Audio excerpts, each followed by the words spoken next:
Hi, everybody. This is the Baseball Hut, the amazing, spectacular, terrific, the great one, the People's Champion, your host, the Hut, and welcome back to the Baseball Hut. And hopefully, you like this video and hit that subscribe button. We're going to talk about here. I can't believe it. Mark Vientos did not make the team. It looked like he was going to make the team even with JD Martinez being here. And Martinez is not going to be here for the first 10 days of the game, for the season. They say he's not going to be ready until April 8th when the Mets go up against the Braves. So Vientos didn't even make the club out of spring training. I was thinking the Mets would give him a little more time to get him to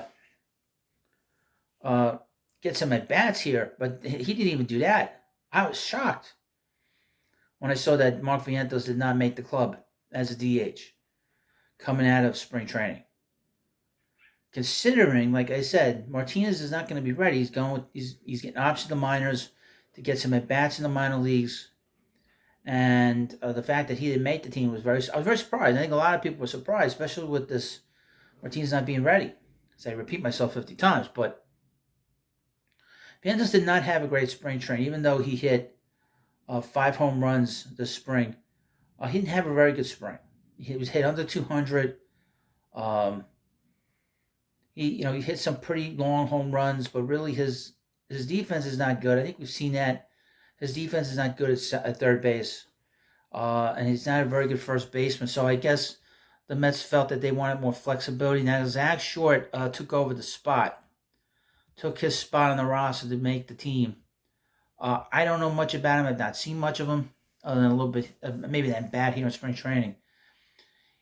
Over his career, he's not a very high average hitter. He's over 300 at bats. He's a 179 hitter, which is nothing. It's pretty bad. I'm not going to get too worked up about these opening day rosters, other than that it is interesting to talk about as we get to opening day, which is on Thursday in Citi Field. I'll give you a little weather report. I'm hearing conflicting weather reports about what's going on with here in New York. On my phone, it says 80% chance of rain. Then locally, they said no rain on Thursday. It's going to be cloudy. Right now, clouds.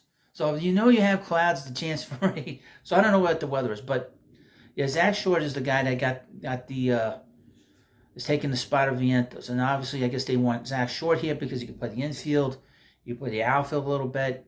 The one thing that Stearns has talked about since he came in here was having guys that can catch the ball, and we know that Vientos is not a good defensive player. Brett Baty's not a good defensive player either at third. So he's a work in progress. Now, the Mets will bat him 8th in this lineup, I would assume, or maybe some days 9th, but most likely Baty's going to be batting 8th in this lineup. And I'm going to assume he's going to play most days. Maybe once in a while get a tough lefty that'll play Joey Wendell at third or Zach Short at third. But it doesn't seem like he's not going to be playing every day. So Brett Baty's going to get his shot to be on this team. He's going to get his shot to play every day. So we'll see. I am very much concerned by him. Very much concerned by Baty, and because scouts were saying that his bat looks slow. I was reading an article, I guess, by John Harper on SNY that's saying one of the concerns that scouts have is how slow his bat has looked, specifically last year. They also feel that maybe the pressure of New York bothers him a little bit. That I can't confirm from what I can tell. But the bat looks slow, that from what I can see. I'm not a scout, but you watch games close enough, you can tell if a player can hit a fastball. His bat looks a little slow. Now, I would mention that the Mets are going to carry 13 position players. They've brought 27 players up, or at least 30 players up. Or whatever it is. I'm just going to talk about the position players in this video. The pitchers, I think they bring up 3 pitchers, and they got 2 spots open with the bullpen. But they brought up DJ Stewart. Now, DJ Stewart is either going to be on this roster, or the Mets will bring in somebody outside the organization that might have been released or DFA'd or just cut from another team. So it's interesting that he didn't have a good spring either, by the way, DJ Stewart. But he does have power. So he is on the bubble. The Mets are going to bring him up north. So the Mets can decide by Wednesday. All the teams have to tell you by Wednesday what their final rosters are for opening day.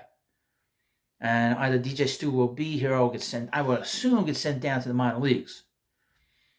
But in all likelihood, I don't know what's going to happen with Stewart. He's a backup left-handed outfielder / first baseman.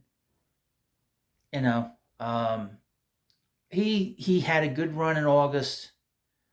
He's a .210 career hitter in the major leagues, but Mets have not guaranteed his job, and they've kind of let him know that they're still looking for somebody for that last roster spot with the position player. So he might not be with the Mets on opening day on Thursday when they open up the season. But this is what we have to deal with now. We're now right on the cusp of the opening day. This is exciting. I don't care what anybody says, and the Mets have a shot now because they have a team that is going to catch the ball. They have a guy in the middle of this line that's going to protect Pete Alonso. It's another power hitter in this team.